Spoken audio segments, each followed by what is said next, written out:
Hello friends, welcome back to my channel.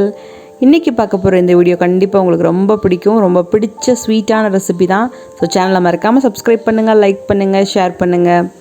So வாங்க பார்க்கலாம். So இப்போல்லாம் பார்த்துட்டிங்கன்னா சீம்பால் இல்லாமலேயே சீம்பால் அப்படின்னு சொல்லி நம்ம சாதாரண பாலை வச்செல்லாம் செய்கிறாங்க. பட் என்னன்னாலும் இதோட டேஸ்ட்டுக்கு அது ஈடு கொடுக்கவே முடியாது. ஸோ இது வந்து மாடு கன்று போட்டு அன்னைக்கு கிடச்ச ஃபஸ்ட்டு பால். அதாவது காலையிலேயே மாடு கன்று போட்டுருச்சு. ஸோ மாட்டு கன்றுக்குட்டிக்கெல்லாம் கொடுத்ததுக்கப்புறம் எக்ஸஸாக இருக்கிற பாலை எப்போவுமே கறந்துடுவாங்க. அதை மடியிலே வச்சுக்க மாட்டாங்க மாட்டுக்கு. ஸோ அந்த எக்ஸஸாக கலந்த பாலை தான் இன்றைக்கி பால்காருக்கு கொண்டு வந்து கொடுத்தாங்க. ஸோ பாருங்கள் எவ்வளோ திக்காக எல்லோ கலரில் இருக்குது அப்படின்னு சொல்லிட்டு. ஸோ அதில் தேவையான அளவு சர்க்கரையும் போட்டாச்சு, ஏலக்காவும் தட்டி போட்டாச்சு. நல்லா மிக்ஸ் பண்ணிக்கலாம். நல்லா மிக்ஸ் பண்ணிவிட்டு அதுக்கப்புறமா வடிகட்டலாம். ஃபஸ்ட்டே வடிகட்டிட்டோம் அப்படின்னா சர்க்கரையில் இருக்கிற அழுக்கெல்லாம் கூட இருக்கும் இல்லையா, அந்த ஏதாவது தூசி கீசி ஏதாவது இருந்ததுன்னா அதுவும் வந்துடும். ஸோ எல்லாம் போட்டு நல்லா மிக்ஸ் பண்ணதுக்கப்புறமா நம்ம மொத்தமாக வடிகட்டிக்கலாம். ஸோ ஏலக்காவும் நான் இதில் தட்டி போட்டுட்டேன். ஸோ பால் வந்து பார்த்திங்கன்னா ரொம்ப திக்காக இருந்தது. ஸோ அதனால் கொஞ்சமாக நான் தண்ணி சேர்த்துக்கிறேன். இத்தினூண்டு ஒரு 1/2 டம்ளர் தண்ணி சேர்த்துக்கிறேன். ஏன்னா இவ்வளோ திக்காக இருந்ததுன்னா பால் வந்து அப்படியே வாயில் சாப்பிடும்போது ஒட்டிகிட்டே இருக்கும், அதனால தான். ஸோ பாருங்கள், நான் இப்போ எல்லாம் நல்லா சர்க்கரையெல்லாம் நல்லா கரைஞ்சிருச்சு. ஸோ நான் வடிகட்டிக்கிறேன். நான் ஏலக்காயும் சேர்த்தே வடிகட்டிக்க போகிறேன். ஏன்னா ஏலக்காய் வந்து நான் சாப்பிடும்போது இடையில வந்துச்சுன்னா அது நிறைய பேருக்கு அது பிடிக்காது. ஸோ எனக்கும் அது பிடிக்காது. அதனால் நான் அதையும் சேர்த்தே வடிகட்டிக்கிறேன். ஸோ ஃபுல்லாக இப்போ வடிகட்டியாச்சு.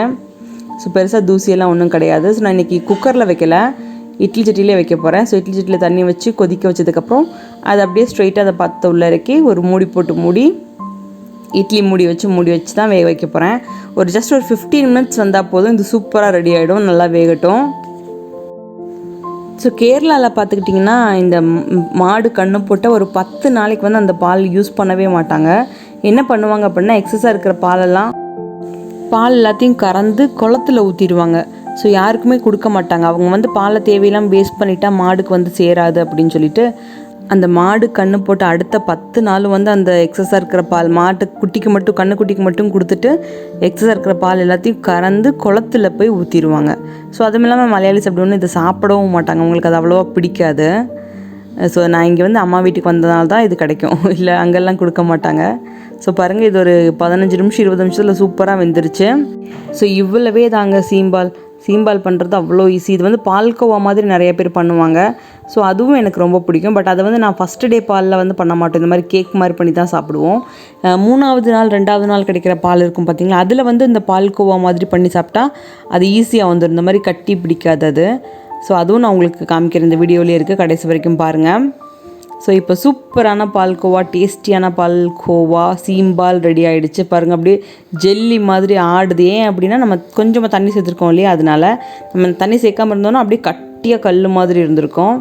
ஸோ பாருங்கள், சூப்பராக இருக்குது, சாப்பிட்றதுக்கும் அவ்வளோ டேஸ்ட்டாக இருக்கும். உங்களுக்கும் கிடச்சிது அப்படின்னா மறக்காமல் பாலை வேஸ்ட் பண்ணாமல் நீங்கள் இதை செஞ்சு சாப்பிட்டு பாருங்கள், அவ்வளோ டேஸ்டியாக இருக்கும்.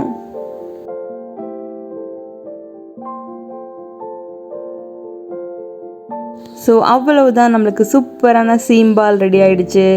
பாருங்கள், ஜெல்லி மாதிரி சூப்பராக இருக்கா சாப்பிட்றதுக்கு. எங்கள் வீட்டில் இது எல்லாருக்குமே ரொம்ப பிடிக்கும். நாங்கள் எல்லாருமே விரும்பி சாப்பிடுவோம். ஸோ இது வந்து பார்த்துக்கிட்டிங்கன்னா முதல் நாள் பால் இந்த மாதிரி கட்டியாக கிடைக்கிறது. ஸோ வாங்க 2வது நாள் பாலில் உங்களுக்கு எந்த மாதிரி கிடைக்கும் அப்படின்னு சொல்லி நான் காமிச்சு தரேன். ஸோ 2வது நாள் பால் பார்த்துக்கிட்டிங்கன்னா இவ்வளோ எல்லோ விஷயம்லாம் இருக்காது. இதை வாங்க பார்க்கலாம். ஸோ பாருங்கள், இதுதான் 2வது நாள் பால். கொஞ்சம் வெள்ளை கலராகவே இருக்குது பார்த்திங்களா. ஸோ இது வந்து ரொம்ப லேட் ஆகும் இந்த கட்டி ஆகிறதுக்கு. கட்டி சீக்கிரமாக அந்த திரிஞ்ச மாதிரி ஆகிடும். பட் ஆனால் இது வந்து ஸ்லோ குக்கிங், மெதுவாக தான் குக் பண்ணிக்கிட்டே இருக்கணும். பார்த்திங்கன்னா இது இப்போ ரெடி ஆகிடுச்சு. இது வந்து வச்சு 1/2 மணி நேரம், ஒரு 35 மினிட்ஸ் 40 மினிட்ஸ் இருக்கும். அடுப்புலேயே சிம்லேயே வச்சு அம்மா அடிக்கடி வந்து கிளறி கொடுப்பாங்க. இதில் வந்து நீங்கள் சர்க்கரை எப்போ போடணும்னா கடைசியாக பால்லாம் சுண்டுனதுக்கு அப்புறம் தான் போடணும். ஏன்னா பால் நிறையா இருக்கும்போதே போட்டால் ரொம்ப திகட்ட ஆரம்பிச்சிடும். ஸோ கடைசி நேரத்தில் தான் போடணும் சர்க்கரை. ஸோ வந்து 2வது நாள் பால் இது வந்து அதை விட டேஸ்டியாக இருக்கும். இந்த தண்ணி கூட குடிக்கிறதுக்கு அவ்வளோ டேஸ்ட்டாக இருக்கும். ஸோ இதை பாருங்கள். ஸோ இதுதான் 2வது நாளில் பண்ண சீம்பால். ஸோ இந்த மாதிரி தான் இருக்கும். இதை நீங்கள் இன்னும் வேணுன்னா நல்லா ட்ரை ஆக்கிட்டு பால்கோவா மாதிரியே பண்ணி சாப்பிட்லாம். இதுவே பால்கோவா மாதிரி தான் இருக்கும். ஸோ உங்களுக்கு கிடச்சிது அப்படின்னா மறக்காமல் ட்ரை பண்ணி பாருங்கள். தேங்க்யூ ஃபார் வாட்சிங். பாய்.